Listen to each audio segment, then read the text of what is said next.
This podcast is brought to you by Most Valuable Podcasts, leading the league in podcasting entertainment.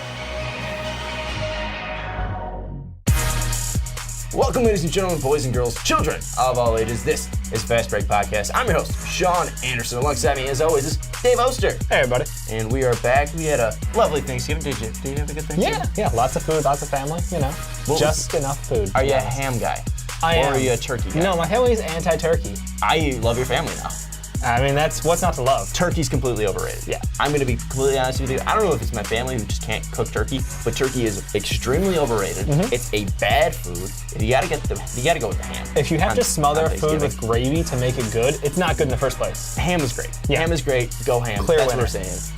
Fast Break Podcast. Ham is the wet boy of the week. We endorse ham, and we will talk about wet boys of the week. And ham, honey baked ham, will definitely be a part of it. But we got to do some housekeeping first. Ricky is getting on my ass about it. Oh yeah. iTunes listener, if you guys are on iTunes, give us 5 stars over there. The Fast Break Podcast, the Onside Kick, Rick and Johnny Podcast, Primetime Podcast. Am I forgetting any other ones? That feels like a lot of podcasts. We got 4 podcasts, I'm pretty sure, and they're all pretty great. And you should be giving them 5 stars on iTunes. We would appreciate the love over there. Also, check out patreon.com/mostvaluablepodcast. We're gonna have Jake on soon. Christian's gonna be on soon. Pat's going to be on soon. It's going to be a fun time having all of our patrons on there. You can be one of those if you go to patreon.com/mostvaluablepodcast. And also, if you want to be part of the MVP family, we are now selling shirts. You got to email mostvaluablepodcast@gmail.com. All of it should be in the description down below, so I don't want to get anything wrong. Check the description down below. You can find out how to get your own shirt. But $22, shipping included. It's a great deal. The shirts are pretty comfy. Yeah. And also, you're supporting us, and you're part of the family. So it's fun to always be a part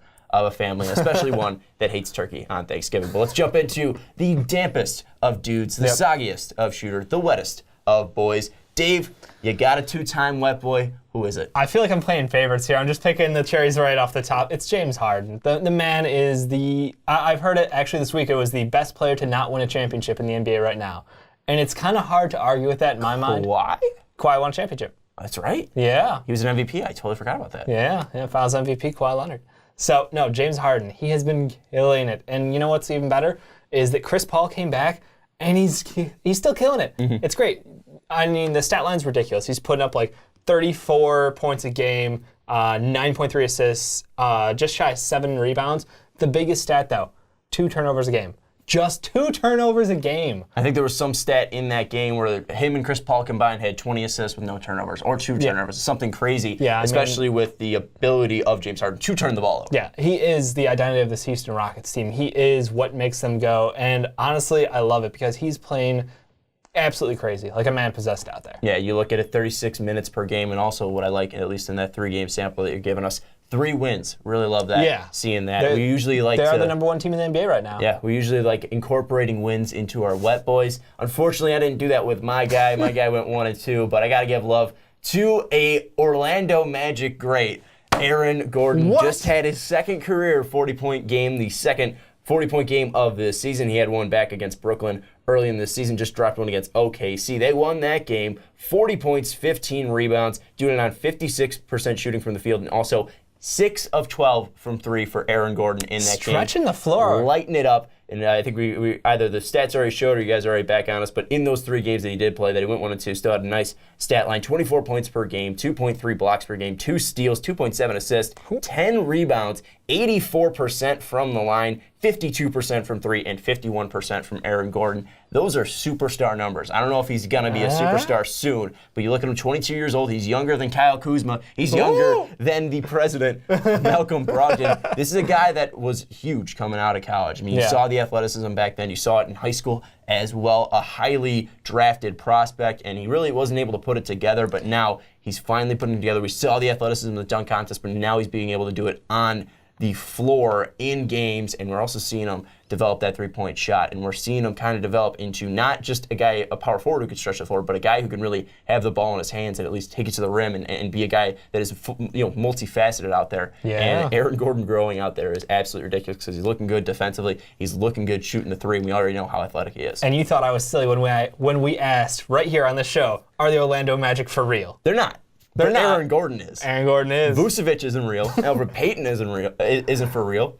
Aaron Gordon's for real. Hey, I'll give Aaron Gordon one that out of for three is sure. not bad for their 10 starters. For sure. And one thing, too, Jonathan Isaac, still a young prospect, and they're still going to have some high draft picks that possibly could help this team out. But you look at Aaron Gordon, he's a guy that can definitely be a part of a future out there in Orlando. So Aaron Gordon getting his first Wet Boy of the year. James Harden getting his second. Let us know your Wet Boys in the comments down below. This is a segment we love doing. We're going to keep it going, and we're going to keep doing it every single week, so let us know your Wet Boys down in the comments below. But Dave, let's move on now. We're going to head over to someone who's not too hot, someone who's not going to be a Wet Boy anytime soon. We're talking about Dave Fizdale, the former head coach of the Memphis Grizzlies. Got fired on November 27th. I was shocked by it. I got the Woj bomb that was sent to my phone. I was just kind of shocked by it. And Michael Lee, who LeBron James retweeted and kind of summed it all up. David Fizdale's firing was so stunning I had to check, double check, and triple check Woj's Twitter account to make sure that it was legit. Then I made sure it was legit, blue check, went over to Woj's Twitter page and scrolled down again because I didn't want to be duped by a fake account.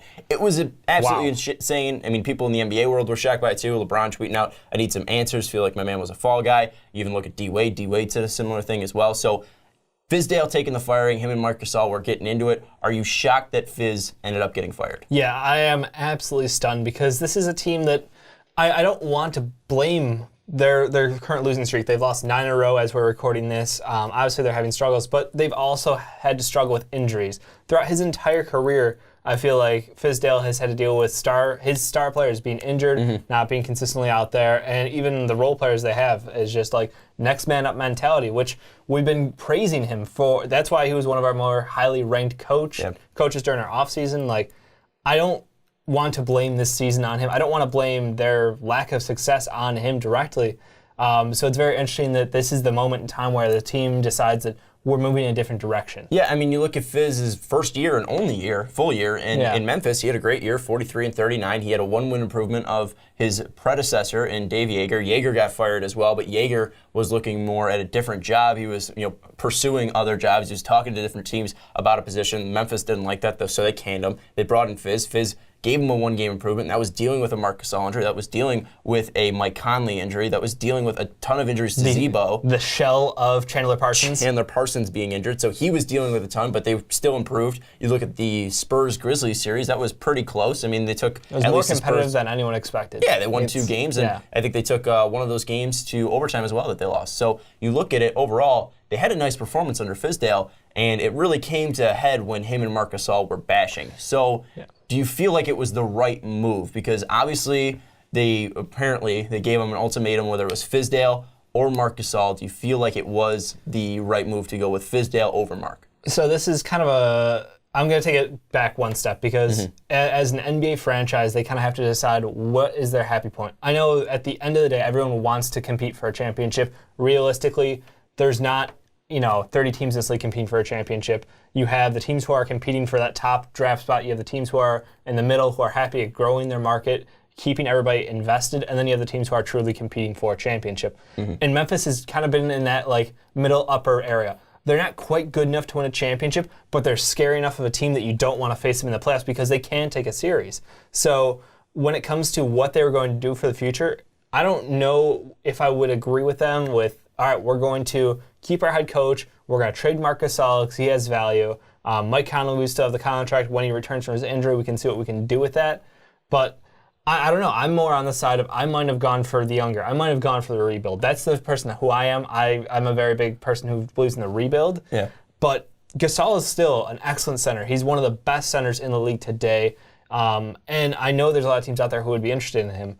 But to say that we're going with him as our rebuild point at this point in his career, very interesting choice. Yeah, there's no way that the Cavs wouldn't be interested in a guy like Marc Gasol, a guy that's been a defensive player of the year before, obviously a little bit slower defensively, but even offensively, still a monster, a guy that's been able to stretch the floor now. Later in his career, he's still dominant down low. He's still a good defender, even though he's slowed down a bit. And one of the most important things, I just want to jump in, is that he knows when he needs to put his foot on the gas and when he can go back, and he doesn't need to put up 25 a night. He knows how to facilitate his teammates, get everyone involved. That's one of the best things is he's a smart veteran who kind of understands the flow of the game better than a lot of the guys around him who are more just pure scorers, so he can bring more to the game. Yeah, and Marc Gasol, again, 32 years old, so he's not old, but he is not young as well. He's getting closer and closer to coming out of his prime, but still a great player. But I'm going to side with you as well. I mean, this is something where Obviously, you don't want to move away from a guy like Marc Gasol, a guy that's been there since 2008, a guy that's been really an anchor for this franchise, him and Paul. I mean, you look since 2003, there's always been a Gasol in a Memphis Grizzlies uniform,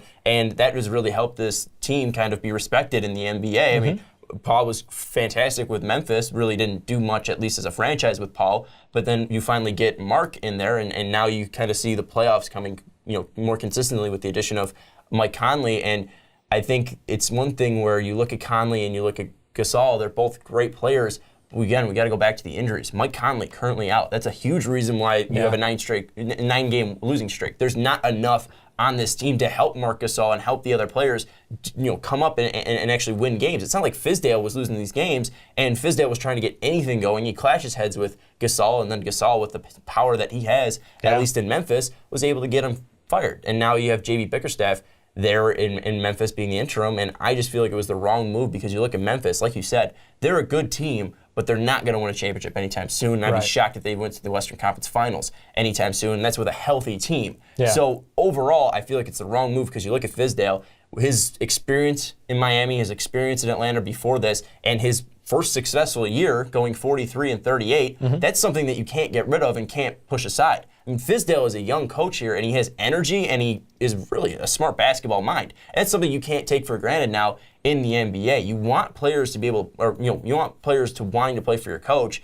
And before this season, before the clash with Marc Gasol, it felt like Fizz had a really great relationship with his players. You obviously see the effect that he had on LeBron and D. Wade, calling him my guy. Why is my guy the fall guy? Exactly. It's huge to have LeBron James call you my guy. I mean, this is a guy that, LeBron doesn't get along with coaches. LeBron feels like he could be his own coach out there. He doesn't want people telling him what to do out there because it's LeBron James. He's the best basketball player in the fucking league. So don't tell me what to do. But if you got a guy in Fizdale who he respects, that's something that, that you can put that in your resume. Yeah. Like, if you can go into an NBA office and be like, hey, LeBron James respects me. That's the highest praise you can ask for right now. That can keep you a job. And the one thing I want to bring up is it's not on Fizdale and it's not on Marc Gasol. I feel like that shouldn't have been the ultimatum. Right. I feel like the real blame should be right now on Chris Wallace. You look at the GM of the Memphis Grizzlies, what has he done besides Marc Gasol, Mike Conley, and Zach Randolph? He's never been able to plenish this team with deep enough bench talent. Right. He's never been able to supplant enough talent around these guys. You have Jeff Green floating around. You pick Hasheem Thabeet. You don't have the draft picks that really have that staying power. You look last year,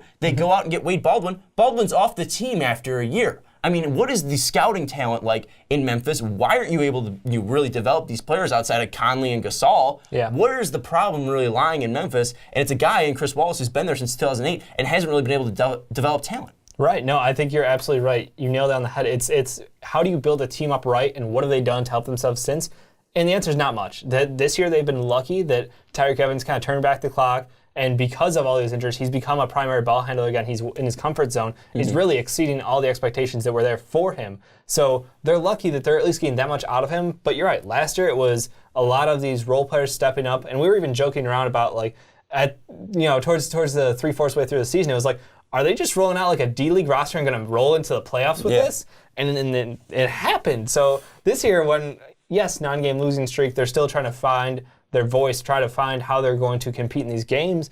But again, without being able to build through the draft, you're going to get people's leftovers. You're going to have to get reclamation projects and hope that you can get somebody who actually pans out. And you mentioned that Tyreke Evans was a former Rookie of the Year, reclamation project, never really got his feet set in Sacramento, wasn't healthy enough to get his feet set. Finally, it took him a while after the Pelicans to really get his feet set, and like you mentioned, he's been good. You go pick up Chandler Parsons and spend way too much money on him, trying to reclaim him and try to build him back up to what he once was for like 12 games in Houston. You look at Zach Randolph, a guy that had a lot of problems outside of the game of basketball in Portland and needed to come to Memphis to really regain his career, which he was able to do. He was a fantastic basketball player. There wasn't, taking away that. He had his struggles off the court and needed to get away from Portland. He did that and was able to be a great basketball player for a ton of years there in Memphis. You look at Tony Allen, dealt with injuries, but he still had that at least ability to be a great basketball player. You look at Vince Carter, a guy that was really big on that team last year. Oh my God, Vince Carter was one of the best players in the NBA. It's not like you took a guy with no talent and he just,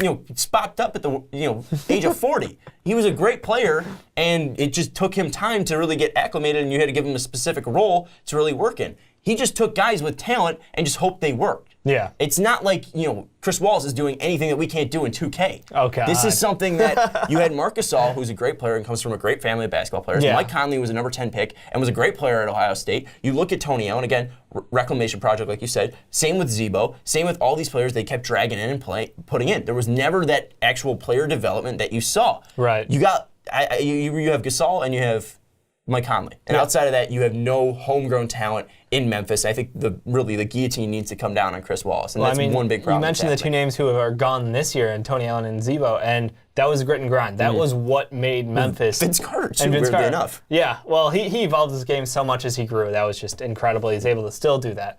But they lost their identity with losing their defensive toughness. Yes, Gasol is still incredibly tough defensively. Yes, Conley was as well when healthy. But again, it's year after year. If you're losing those guys, you're not able to supplement them with new guys coming up, you're going to keep falling short, and you're going to continue to get worse. So that's why I'm surprised when you have the opportunity, you have a head coach who is praised across the league, praised by the best players across the league, who has a background working with some top talent, with guys with egos, guys with personality and who are outspoken, and then you have the chance to flip over a piece like Marc Gasol for maybe a top pick in this year's draft, maybe a top 10 pick, maybe top 5 pick with Tristan that Nets Thompson, one. At least for the Cavs, you get something there. Well, that's what I'm saying, a TT and that pick. Well, I don't know about the Brooklyn pick, but you definitely will be able to be able to supplement it and bring in some more talent, without a doubt. And that's one thing that you're passing on for a 32-year-old Marc Gasol. Again, Marc Gasol can still play basketball. No one has a problem with that. We're not doubting that, but you moved on from Paul at the right time, and that really was able to help your team get to the playoffs for the first time since, 2002, I think they made it. So it took them a while after Paul left to get back to the playoffs.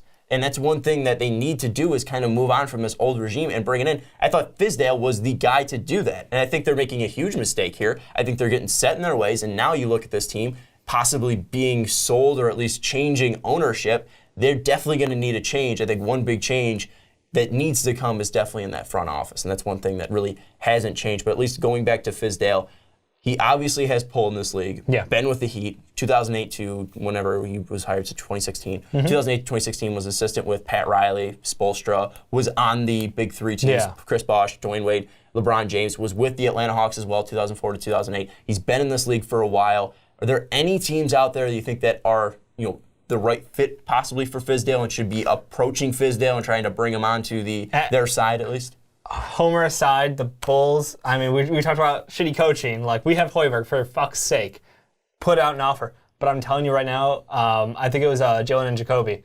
Jalen was talking about it, and the Clippers are a team that may already have reached out behind closed doors to see what's going on, if Fizdale's available, if he's interested.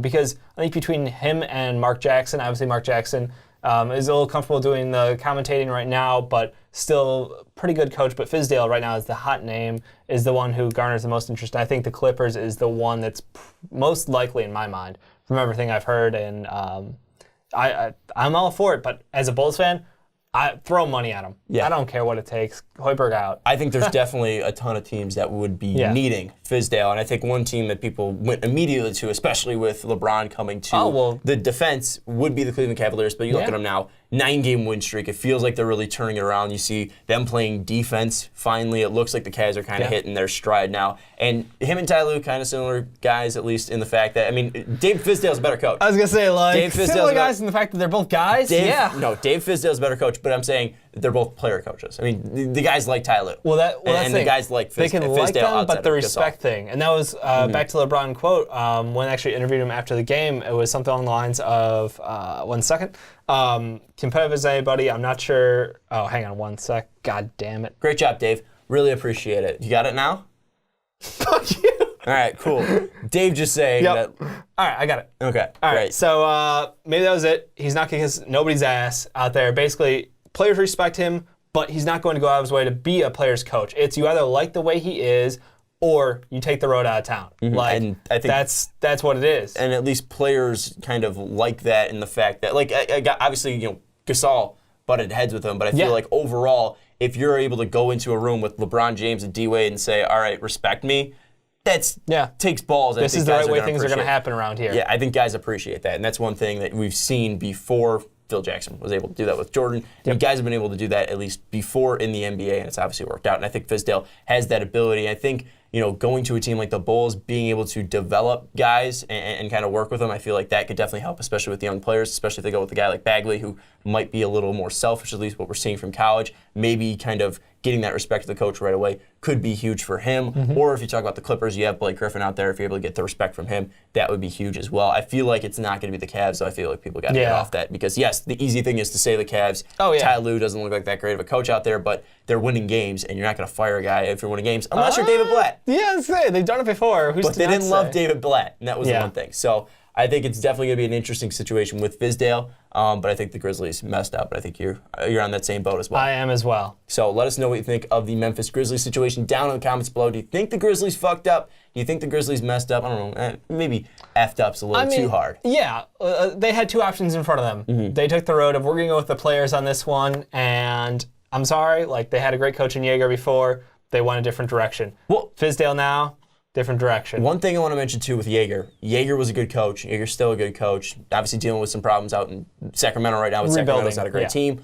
But Jaeger was a guy looking for a different job at that time. And that's something that's worrisome because that team was going to the playoffs. That team was winning games. Why was Dave Jaeger looking for a different job? And we were really questioning that back then. You have an NBA job. You're winning games. Why are you taking other job? Deeper problems with the Grizzlies, it looks like. Yeah, it's deeper problems with the Grizzlies, or maybe it's just deeper problems with Marc Gasol. Right when he got at least fired, Fizdale did, someone in my group chats, one of my group chats said, is Marc Gasol a coach killer? And I laughed at first, but then I was like, well, Jaeger wanted to leave. You look at Fizdale now, I mean, it's starting to get a reputation, maybe. I don't know. But let us know what you think down in the comments below. Was it a mistake by the Grizzlies? Do you think they should have kept Fizdale? Let us know down in the comments below. But anyways, let's move on now to Los Angeles, where you're talking about DeAndre Jordan.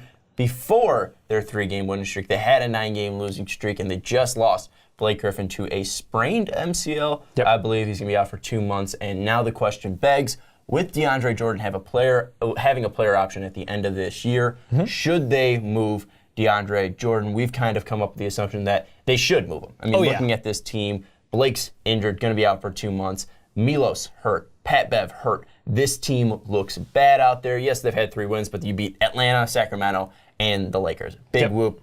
You're beating trash teams. It's a trash team. So our idea is that you should be trading them, especially with the value that you could get back. If you're losing DeAndre Jordan free agency, why not trade him? So really we're talking about where he will be traded, having the assumption that he will be traded. Maybe he doesn't get traded. Maybe we look stupid, but they should trade him. Let's be honest, they should. Yeah. And if they don't trade him, they're stupid for not trading him. So looking at it, the biggest question is, where will he go? And I think a lot of people immediately go to the Cavs. So give me one reason why it will happen for the Cavs, and give me one reason why it shouldn't happen for the Cavs. LeBron is magic at being the GM. He is. I know. Is he going to get rid of his boy TT though? Yeah, he earned him his money. He got. He gave TT the contract. He hand over was like, all right, you get your money. You help me get a championship. But let's be honest. He is no longer of value. He's great defensively. He can go and guard, other teams' threes. He can go out to the perimeter. He's solid off the pick and roll. But offensively, he's a negative. He can't put the ball in the hoop. That's what basketball is at the end of the day. So if you have someone who is not reliable on offense at all, absolutely negative, and defensively, yes, he's helpful, but he hasn't been consistently helpful the entire season this year, and in the past, he's completely been missing. They even, come on. You're putting Kevin Love at center because you don't want to play TT. So time to move on from TT. I think that is the best move for the Cavs. They've got enough ammo to move him. If they get DeAndre Jordan, the way that fills out for this Cavs team, even better. The fact that they get a defensive stopper down low, somebody who can run the floor with them and go up, catch lobs, catch oops. It's a great match. And you look at that, especially when Isaiah Thomas is healthy. Holy shit, that is a scary. We're back to the All-Star team. 5. Yeah, I mean, and that's plus, and maybe Derrick Rose comes back at some point. We're going to talk about D Rose a little bit later, but that's going to be something as well. You look at him. What if D Rose does come back and you have Isaiah Thomas, D Rose, Kyle Korver, Dwayne Wade, you have LeBron James, Kevin Love, and DeAndre Jordan. Absolutely stacked there. But one reason why it shouldn't happen for the Cavs, or maybe one reason why it won't happen for the Cavs, because maybe it's great in theory, but do you see any problems not working out in this trade deal? Yeah, I mean, it comes down to how much they value their draft picks for the future. It's if you don't think that LeBron James is going to stay, if that is greater than 50%, do you pull the trigger? Do you give away the ammo for rebuilding and hope if you win and hope that you can win a championship this year? Because that's truly what it will be. I mean, yes, you could go out and I'm sure that DeAndre will waive that player option because he can go get more money, period. So you're going to be rebuilding around basically K-Love, Not the end of the world. We love K-Love. Yeah, it's not the end of the world. We're probably the biggest K-Love We probably like lovers. K-Love more than most people. We probably love K-Love more than K-Love loves K-Love. I mean, yeah. But like K-Love, you don't want to build a team around K-Love, especially with how old he's getting.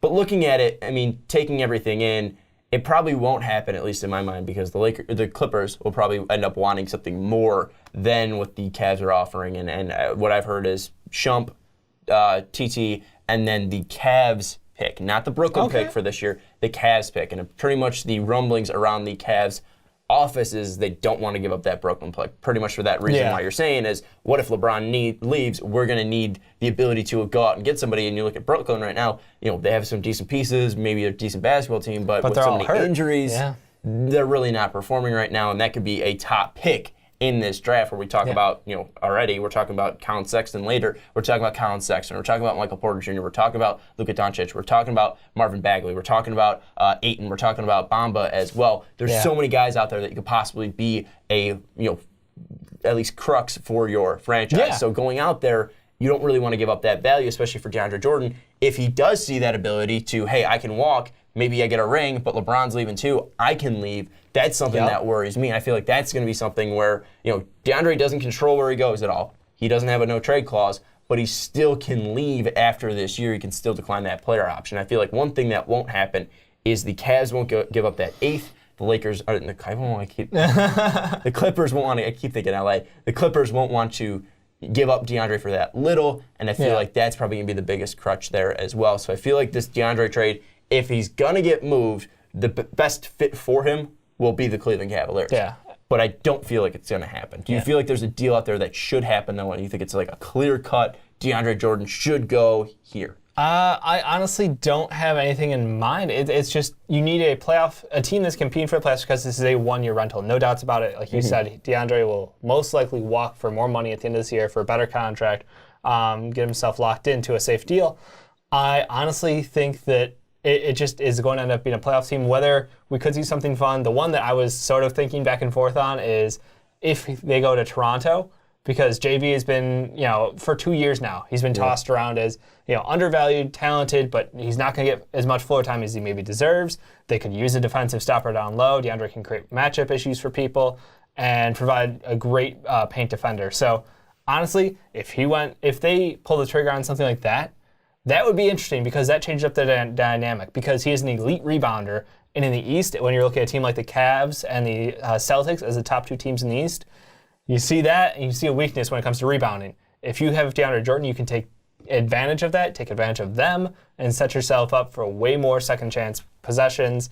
Better, I mean, that one kind of lines up. Yeah, and when you look at right now what Toronto's rocking, they're not rocking JV that much down there, but you are seeing Jakob Poeltl a lot, and you are seeing Lucas out there as well for the Raptors. So maybe it's something that I don't see happening just because there's a lot of cap space out there. You look at Serge's big contract, Lowry big contract, DeRozan big contract. Right. I don't know if they're going to be able to get everything going to get in the right direction. The team that sticks out to me, though, that I feel like should put all their money into that, outside of the Cavs, I feel like Cavs and DeAndre Jordan, probably a great fit right there because you're pretty much upgrading your Tristan Thompson to a bigger, faster, stronger Tristan Thompson, what you want Tristan Thompson to be. I feel like just because of the wingspan, I'm hearing a buck noise in the background. You said the magical words, a wingspan. It might mean moving Malcolm Brogdon, which would be hurtful.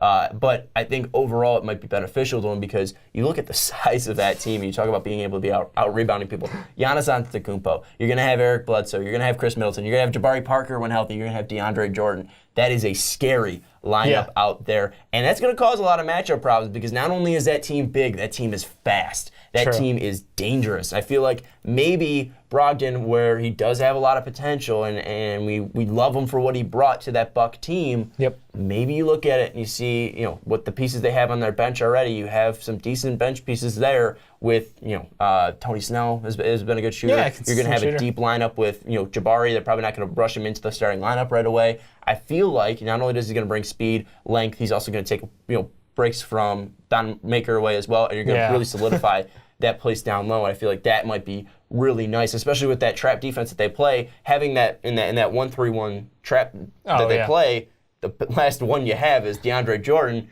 That's pretty nice. He's a good goalie. That guy's going to be able to, he's a good goalie. He's going to be able to stop a lot of shots back there. He's going to be able to bring a lot of athleticism and size and strength. I feel like if there is a team that should jump on it, it's got to be the Bucks, because you don't want them going to Cleveland, because that's going to make your chances of making the playoffs and going deep in the playoffs tougher. I feel like maybe the Bucks, you already went for Eric Bledsoe, put all your chips in that basket and try to get at least, chips in a basket. That doesn't make any sense. Dip into salsa. Dip into salsa with those chips. Fill that basket up a lot with chips and go dunking for some salsa is pretty much what I'm saying. And go out and get DeAndre Jordan. Amazing. I can't argue. The Bucks are a solid choice. The only other one that kind of comes to mind, and I don't know contract situations, like I said, for the first one, the Raptors, I was like, that'd be a good fit. Another one that could be a good fit could be a team like the Wizards. Gortat has been a consistent double-double. Could this be a slight improvement for them? Hold on. It's not like DeAndre Jordan hasn't been a consistent double-double. Right, that's what I'm saying. He averages a triple-double. Is it truly an upgrade? Because it's a name I've been seeing out there. Marcin Gortat, he's obviously brings a fierceness that, not a lot of, him and Zaza bring kind of a different type of fierceness out there. But, it's definitely an upgrade, because that team's going to get quicker, the team's going to get faster, especially in the pick and roll. They're becoming way more dangerous. But it doesn't solve their problem not having a backup point guard. No, that's the question, is why would they waste money on it? That's why I'm like... Because look at the way Scott Brooks plays. It's not like he's going to, he's going to run his starting lineup, and that's all he's going to do. All Scott Brooks does is play his starting lineup, so why not maximize your starting lineup to the most potential? It's not like well put, actually. I didn't... Wall and Beal play off the court together. They're always on the court at the same time. It's not like he's going to, leave DeAndre out on the floor alone. They're going to pair Wall, Beal, and Gortat together, so why not upgrade Gortat to DeAndre Jordan? So I feel like that would be a smart move as well. I feel like Bucks, Wizards, Cavs, all smart moves. I feel like there's not really a place that he doesn't fit. I mean, that's the thing. Like Boston maybe, but that's because I don't think Boston won't move pieces. Yeah, Boston doesn't need to upgrade, is the thing. So I think overall, he's going to get moved, DeAndre. And I just feel like it's going to be one of these lower East teams that make a move to prevent the Cavs from, securing their final spot. Do you think the Magic trade a couple starters for him? One of their 10 starters. Could Bismack Biyombo be the centerpiece of this deal? We talked about Toronto and defensive stoppers. Let us know where you think DeAndre Jordan's going to go. If he's even going to go anywhere, let us know if you think DeAndre Jordan's going to get moved. And then if he is going to get moved, where do you think the most likely landing spot is? Where do you think the most likely landing spot is? I still think the Cavs will work out a deal. Yeah. I think that's just something's going to happen. Sprinkle some magic on it. I'm worried about putting a lot of talent together on that Cavs team. I was a little worried at the start of the season. I talked about putting D-Wade there and just getting talent for talent, but we've kind of seen them settle in. And I think DeAndre is a different thing. You're filling not only a need, but you're filling a need with talent. And I feel like the Cavs probably the most likely landing spot, but I feel like we're going to see the Bucks or the Wizards move in and try to snatch him away from the Cavs. But again, let us know where you think DeAndre Jordan is going to end up at the end of the season. Let us know in the comments down below. But anyways, let's move on now to our final topic, and we were talking about Colin Sexton, the freshman guard out at Alabama. We've talked about Michael Porter Jr., we've talked about Luka Doncic, we've talked about Bagley a little bit, but we haven't really touched upon him. We've talked more about Porter really so far with his injury. But now with Porter being injured, kind of opens up some lanes for people to sneak in the top 5. One of those players, Colin Sexton, just dropped 40 points over the Thanksgiving break, and that was mostly in 3-5 basketball against the Minnesota Golden Gophers. Gave Alabama their first loss, but he almost outscored the Golden Gophers with only 2 teammates on the floor. Yeah. Colin Sexton had one crazy performance. He's looking like the best point guard in this draft, and we kind of underrated the point guards at least a little bit so far from the look of it, because you look at him, you look at Trey out as well outside at Oklahoma. He's looking great. So Duval, a little bit less, but he's another notch down, half notch down. But Colin Sexton so far to me is the best point guard prospect in this draft. Do you think that he has enough to possibly sneak into the top 5? Yeah, I think absolutely he will sneak into the top 5 if he can continue. Really? If he can continue, not the 40 points, but like his first 3 games was like 22, 25, 29. Right now he's averaging 24.7 points per game. And the thing is, it's points, but it's also rebounds. It's also assists. It's also steals. He's participating across the board. He's giving you like complete game. And that's the thing. You're not getting a one-way player. You're getting a solid two-way player who hopefully can translate that to the NBA. And in the top 5, I guarantee you there's a team who needs a point guard more than a big. Yeah. Like it might not be entirely based off of, you are the 5th best talent or top 5 talent, but there is a team who needs a point guard for sure in that top 5. Well, at least looking at the top 5 currently, you look at Chicago. Yeah. They need a point guard, or possibly. Are you telling me Cam Payne is not the future?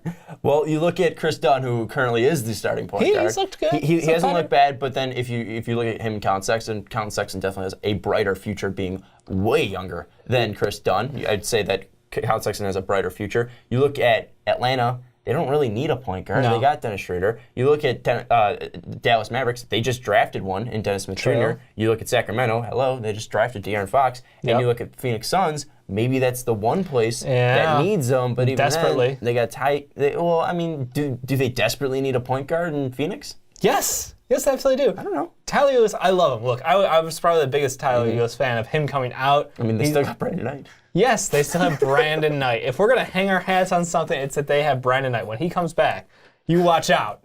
You watch out. He's going to bring it. No, it was the Suns. That was the team I was thinking of. I keep thinking that, like, it's that one more piece. And honestly, it's kind of almost, I don't want to say a lack of development of the rest of their players. We knew Jackson wasn't going to be an elite scorer in the NBA. He's been a solid defender, probably above average for his class, of course, but then we have Chris and we have Bender down low. Both of those guys starting to look better, but not quite there yet. So obviously you're still resting on Booker, and if you can get a tandem, guard tandems is how you win this game. Mm-hmm. The one thing I want to bring up, though, at least with Colin Sexton, one thing that I noticed, obviously his scoring is unreal. You look at what he did in that Minnesota game, that is what I love at least looking at a player. You look at his ability to take over, his ability not to be afraid. He made that a one-possession game with only having 2 other teammates out there. And there was one play where he gets trapped near the right side of the court, he was stuck in the corner and then started moving out towards the wing, and then he goes around 5 defenders, cuts in the lane, and gets it with the left hand on the left side of the court with his left hand. It was unreal just seeing him weave through 5 defenders, kind of like it looked like he was on ice skates pretty much, just moving through. It was unreal, and his ability to get his team back, and he was doing it not only driving to the bucket, but he was also doing it from the outside. He was just coming up and firing up threes, and this is a kid that doesn't have the prettiest shot. He's not that good from the line. He had a nice game against Minnesota, again 12 of 16 from the line, but overall I don't like his shot from the line. He's not that great of a shooter in general, but he was coming down. And you say not a great shooter. He's right now averaging 50% from 2, 48 from 3. Okay, but it's still what early I'm in the saying season, by great shooter is mechanics. Stroke. Yeah, it's not that pretty. It's not Lonzo bad, but it's sort of like Josh Jackson. Josh Jackson had threes falling for him in college, but overall it wasn't going to be something that sustained. He didn't have a nice shot. He wasn't a natural shooter. He had like a mini hitch in his shot. Yeah, he wasn't a natural shooter. It's not really mechanical. That's super noticeable, but it's not the cleanest of shots coming out. And I think it's one thing where it might not be consistent in the NBA. I feel like he might be a decent three-point shooter, but I don't think he's going to be at least consistent. He's not going to be levels like Jamal Murray, at least shooting threes, but at least coming out of college. But Colin Sexton was able to come down 4 of 7 from 3 in that game, and just coming down and knocking down threes. And it wasn't like he was banking them in. It wasn't looking like he was he was just straight sinking them. And it's one thing where he had that tenacity and he had that ability to put his team on his back, and it's something that it kind of showed in Dennis Smith Jr. last year. The reason why people compared Dennis Smith Jr. to Russ, kind of having that ability to just take over and be the guy. That's one thing he's going to have to do, at least on this Alabama team. They have a lot of good prospects on this team. They're going to be a tournament team, but it's something that he is the guy, and no one's really questioning it. But the one thing that I was trying to get to, at least with the Phoenix Suns, and the problem that I have, at least a worry with that, is you look at Devin Booker, natural scorer. You look at TJ Warren, natural scorer. You look at Josh Jackson, at least in college, he was a scorer. We know he's going to be more of a defender, but at least his best ability is going to be cutting to the basket and scoring. Yeah, he's a slasher. Yep. So the one thing with Sexton, his ability is to score. I know it's not bad to score a lot of points in the NBA, but one thing is they need somewhat of a facilitator. And I don't know if Sexton has that ability to be a true facilitator. I think he's really good in transition, passing the ball, but I don't know if he is a true facilitator of an offense, getting an offense going, and that's the biggest worry that I have, at least with the Phoenix Suns, is You're going to have Devin Booker. He's a scorer. You're going to have Colin Sexton. He's a scorer right now. You're going to have T.J. Warren off the bench. He's a scorer. You're going to have a lot of guys whose first instinct is to score, and I don't know if that's going to be the best pairing out there because right now, at least John Wall, you look at John Wall and Bradley Beal, those are a two-guard combo, but it works because John Wall is going to pass the ball all the time. Yeah, and that's fair. And that the funniest thing about it is that, coming out right now, his comparison, Colin Sexton, is guess who? Eric Bledsoe. Yeah. The man that Former they son. literally just walked out of town. So it's kind of funny that that's the comparison. I don't think it's a problem of a lack of facilitator. I don't think that will be a problem for them because Phoenix, honestly, the way they seem to rotate, like Chris is very unselfish when it comes to scoring, and whenever they rotate in centers, like between Len and honestly, if they want to roll with Bender and Chris out there at the same time, maybe, like, I don't see it as a huge negative. You need multiple guys who can score, though. If you don't have multiple threats, you run into problems where you get complaints about point guards like Ricky Rubio, who facilitator, phenomenal, but isn't going to threaten you. So if you have somebody like Sexton, who he can jack up shots, and his shot at least seems to be going in pretty consistently right now, that's what you need. You need someone who can threaten because up to this point, I haven't seen anything on Josh Jackson offensively where I'm going to trust him being the number 2 scorer on this team. Well, one thing, let me interject real quick, is Josh Jackson, again, is playing on a bad Phoenix Suns team, and it takes time for guys to adjust to They're averaging a shit ton of points. Yeah, but they're also giving and that's up a fine. shit ton of points. But the point is he should be able to show that offensive prowess if there is any. The one thing, we didn't see that from Brandon Ingram early on, and it's not Christ. like, but now we're seeing it develop. It's going to take these guys time. That's true. And you look at Aaron Gordon, it took him 4 years, and now he's finally dropping 40 points games. It's something that I feel like these guys just need to get comfortable in the position. Yeah. I feel like you're asking too much from rookies. From a 20-year-old, Not every kid's going to go out there and be Ben Simmons right away. Not every guy's going to go out there and be... He took a year off. He redshirted. Okay. There you go. Joel Embiid took 3 years off, and he's looking great. But the thing is that I feel like... I think we're getting a little spoiled with some of the rookies in this class now. Yeah, and I feel like you're expecting too much. I feel like maybe I'm expecting too much. Because maybe Colin Sexton, again, is going to be able to become a facilitator along with a scorer, and maybe you're going to take the scoring ability and then just hope the facilitating comes alongside of it. I like the idea, and again, I'm not against it. I think Colin Sexton's going to rise up some boards. I think he's going to be able to jump Bamba, because you look at Bamba right now, he's going to be able to be an elite defender. But what's his offensive upside? And also with a guy like Colin Sexton, he has a feel for the American game. And I know you love Luka Doncic. I know he's a fantastic, well-built player. Yep. And I know he's got all the skill sets. He's already pretty much matured. He's been around pro basketball for so long.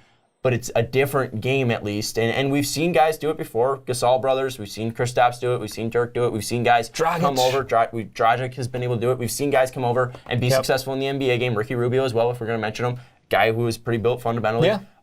But one thing with it is you're always going to look, at least scouts are, and at least what guys are going to look at, is you're going to look at upside, and you're also going to look at athleticism. Yep. And Colin Sexton's athleticism jumps off the page. Yep. His speed is unreal. His ability to pass and transition, I'll give him that. And another thing, at least with his facilitating, and a reason why I wouldn't be too afraid of it, I'm just bringing it up now just to counter-argue. Yeah. He's really comfortable with the ball. He looks like a natural bringing the ball up. That's the thing, is he looks like a pure point guard. He's fluid up there. He's got the size of a point guard.